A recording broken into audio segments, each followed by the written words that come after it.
hope you enjoyed that interview before the break. Great to catch up with some of the girls who are out there playing every week and certainly working very hard and doing a great job on the court.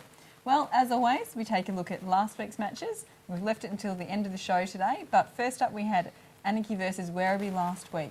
And I was quite surprised by the result of this one. It was a bit closer than I expected. Amy, did you have any thoughts on that one? Anarchy have obviously started off the game really well. Yeah. And again, I must mention, and I think we mentioned these two people that we have several times on the show, Sarah Monaghan, and I'm not sure if I'm pronouncing her surname correctly there, and Nick Kowalski. They've been in the best nearly every week. So again, obviously, to stand up against a team like Werribee, who can be very intimidating and threatening, obviously winning the last 3 premierships, but credit to Anarchy, and they should be happy, I think, with the score there.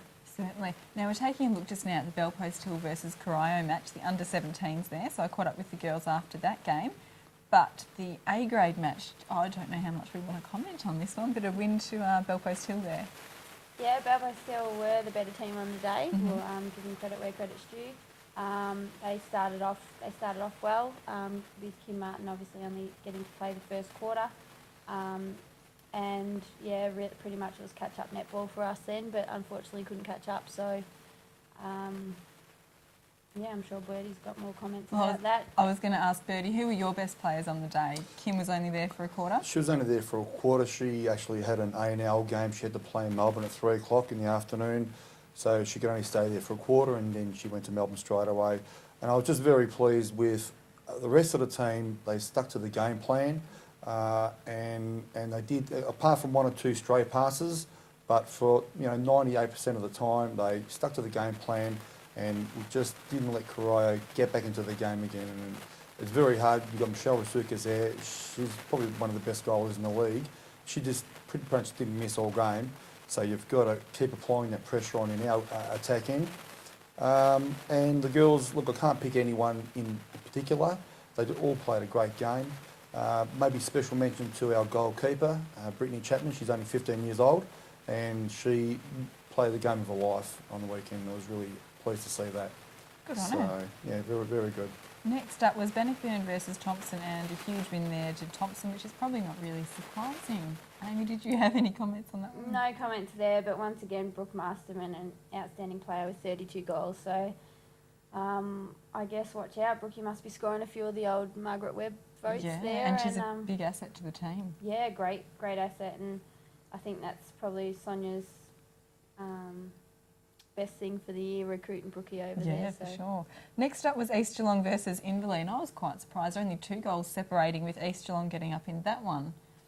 Yeah, I think we all sort of discussed this last week, and we all sort of picked Inverleigh to win the game because of their form over the last couple of weeks. But there you go. You just drop your guard for a little bit, and all of a sudden East Geelong come over the top of you.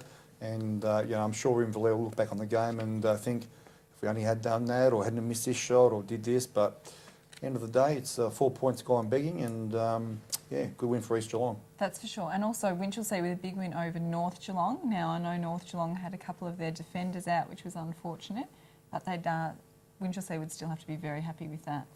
Yeah, look, absolutely. I think I heard Bryony Alzinga came up from C grade and played in defence there.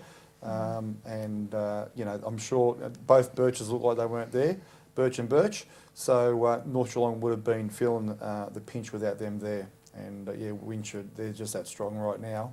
So yeah, a bit of a touch up for North Geelong there. Yeah, and in the last game, Belmont with a win over Geelong West. Amy, did you have any comments on that one? Belmont, again, not a surprise there, unfortunately. Geelong West still struggling a little bit this season, but they keep enduring to make the score better each game, so full credit to them. And yeah, I'm not really As long as they're enjoying their netball, that's what counts, I think. That's it. Now, this week it's actually a split round, so we've only got 3 games to comment on. First up is Inverleigh versus Thompson. I think Thompson should be too strong for Inverleigh. I think with Brookie Masterman in the fine form that she is, it'll be a nice day out for her, hopefully, and see her slowly climbing her way up on the goaling top 10 player list, I guess. And your match, of course, against East Geelong, how do you think that one will go? Yeah, well, hopefully we want to redeem ourselves after our loss last week. And so, yeah, we'll definitely be looking for 4 points and obviously percentage as well. So we'll be out full guns. Absolutely. All right, Bertie, you are up against Geelong West. Yes, Geelong West up at the hill. Geelong West didn't really have a great time last time we played them, and unfortunately, Look, there's a bit of personality we won't see off. unfortunately for Geelong West, I don't think they're going to have much pleasure after this weekend's game as well. But we're in the 5 now, and we're really there to stay.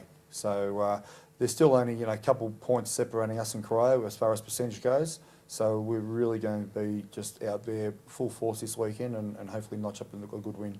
And do you have Kim in the side this week? Oh, you're not telling us?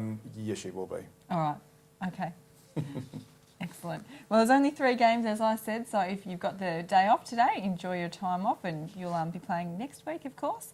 Michelle, it's been wonderful to have you on the show with us today. Been quiet in this last section, but it's been fantastic to have your company. Thank you very much. Thank you It's so great. much. Thanks for having us. Thanks No for having me. And Amy, of course, good to see you also. Thank you. And Bertie, good to have you on. It's and always keeping good to rather be here. quiet today. No, let Michelle have a bit of a chat today. Yeah, that was good. And don't forget any Actually, other. Michelle, would you like to come in every week? Keep Bertie quiet. Don't forget any other clubs also that if they want any, come on, from your other clubs, For sure, bring if someone you've got- on and have a chat yeah, about your if club. you've got someone who's got some special news happening at the club, or you'd like to give an insight into your side, please feel free to contact us and we can certainly include you in the show. Well, that's all for today's show. It's gone really quickly, but hope you've got a lot out of it, of course. And we'll be back with you next week. Stay around for the GDFL Footy Show. Football League. We are the Raiders from all around Geelong. We're here to tell you how football is strong. We're the best. Bounce the ball.